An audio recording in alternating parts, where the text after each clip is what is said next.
Hi hello all welcome to Sunitha Krishna channel.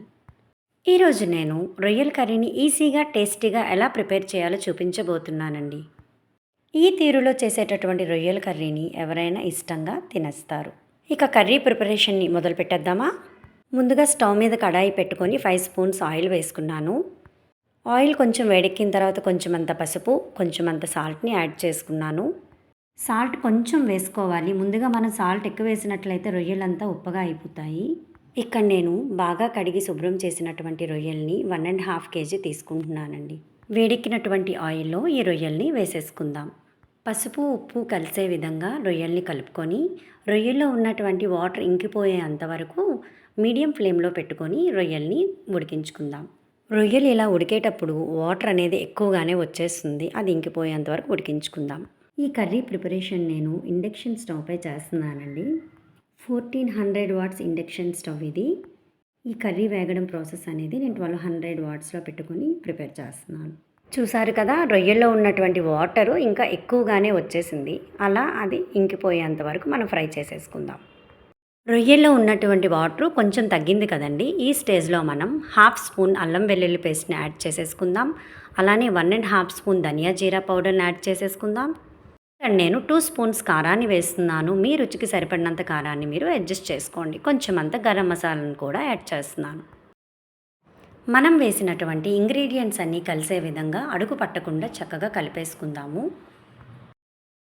ఈ రొయ్యల కర్రీకి ఉన్నటువంటి వాటర్ పూర్తిగా ఇంకిపోయిన తర్వాత ఫుల్ సిమ్లో ఫ్లేమ్ని అడ్జస్ట్ చేసుకొని ఈ రొయ్యల్ని వేరే ప్లేట్లోకి ట్రాన్స్ఫర్ చేసేసుకుందాము. ఆల్రెడీ మనం రొయ్యలు వేపినటువంటి ఆయిల్ కొంచెం ఉంది కదండి, అందులో మరికొంచెం అంత ఆయిల్ వేసేసుకొని ఒక పచ్చిమిర్చిని చిన్న ఘాట్లు పెట్టేసి వేసేసుకుందాము. ఇక్కడ నేను 1.5 కేజీ రొయ్యలకి మీడియం సైజు 7 ఉల్లిపాయల్ని మిక్సీ పెట్టేసుకొని ఆ పేస్ట్ని వేసేసుకుంటున్నాను. అలానే కొంచెం అంత సాల్ట్ని కూడా యాడ్ చేసేసుకుంటున్నాను. ఈ 2 టమాటాలని శుభ్రంగా కడిగి మిక్సీ పెట్టేసుకుందాం. చూసారు కదా, ఆనియన్ పేస్ట్ నుంచి ఆయిల్ సపరేట్ అవుతుంది. ఈ స్టేజ్లో మనం టమాటో ప్యూరీని వేసేసుకుందాం.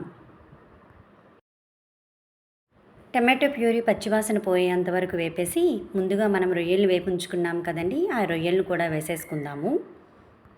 అంతా బాగా కలిసే విధంగా చక్కగా కర్రీ అంతటిని గరిటతో కలిపేసుకుందాము. ఇప్పుడు ఫ్లేమ్ని ఫుల్ సిమ్లో పెట్టేసుకొని కర్రీని కలుపుతూ ఉండాలి.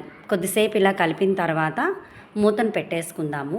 గ్రేవీ టేస్ట్ అంతా రొయ్యలకి బాగా పట్టి వేగడానికి ఇది రైట్ టైం. ఓపిక్గా నిదానంగానే వేపుకోవాలి. 15 మినిట్స్ కర్రీ ఇలా మనం వేపుకున్న తర్వాత గ్రేవీతో చక్కగా కర్రీ రెడీ అయిపోతుంది. మీకు గ్రేవీతో కావాలి అనుకుంటే ఈ స్టేజ్లో స్టవ్ని ఆఫ్ చేసేసుకోవచ్చు. లేదు ఫ్రైలా నచ్చుతుంది అనుకుంటే మరొక 5 మినిట్స్ మీడియం ఫ్లేమ్లో పెట్టుకొని ఫ్రై చేసుకున్నట్లయితే కర్రీ అనేది ఈ విధంగా రెడీ అయిపోతుంది. ఇక కర్రీకి ఫినిషింగ్ టచ్ ఇచ్చేద్దామా? కొంచెం అంత కసూరి మేతిని తీసుకొని నలిపి వేసేసుకుందాం. కొంచెం కొత్తిమీరని కూడా చిన్న ముక్కలుగా చేసుకొని వేసేసుకుందాం. కొంచెం అంత కరివేపాకును కూడా చిన్న ముక్కలుగా చేసుకొని వేసేసుకుందాం. ఇవన్నీ బాగా కలిసే విధంగా ఒకసారి కర్రీని కలిపేసుకుందాం.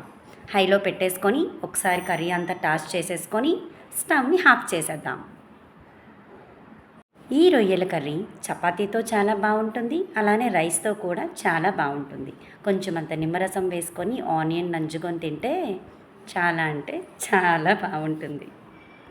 చూడడానికి చాలా కలర్ఫుల్గా ఉండి నోరూరించేటటువంటి రొయ్యల కర్రీ పర్ఫెక్ట్గా రెడీ అయిపోయింది. మీరు కూడా ఒకసారి ఇలా రొయ్యల కర్రీని ట్రై చేయండి. మళ్ళీ మళ్ళీ ఇలానే చేసుకుంటారు. ఈ రొయ్యల కర్రీ ప్రిపేర్ చేస్తునేటప్పుడు ప్యారలర్గా నేను పక్కన స్టవ్ పైన నాటుకోడి కర్రీని ప్రిపేర్ చేసుకున్నానండి. రొయ్యల కర్రీ రెడీ అయిపోయింది. ఒకవైపు నాటుకోడి కర్రీ రెడీ అయిపోయింది. మరొక వైపు రైస్ కుక్కర్లో రైస్ కూడా రెడీ అయిపోయిందండి. వేడి వేడిగా తినడానికి నేను కూడా రెడీ అయిపోయానండి. ఈరోజు వీడియో మీకు నచ్చింది అనుకుంటున్నాను. మీరు కూడా ఒకసారి రొయ్యల కర్రీని ఈ ప్రాసెస్లో ట్రై చేయండి. ఇలాంటి మంచి వీడియోస్ కోసం సునీత కృష్ణ ఛానల్ని లైక్ చేయండి, షేర్ చేయండి, సబ్స్క్రైబ్ చేసుకోండి.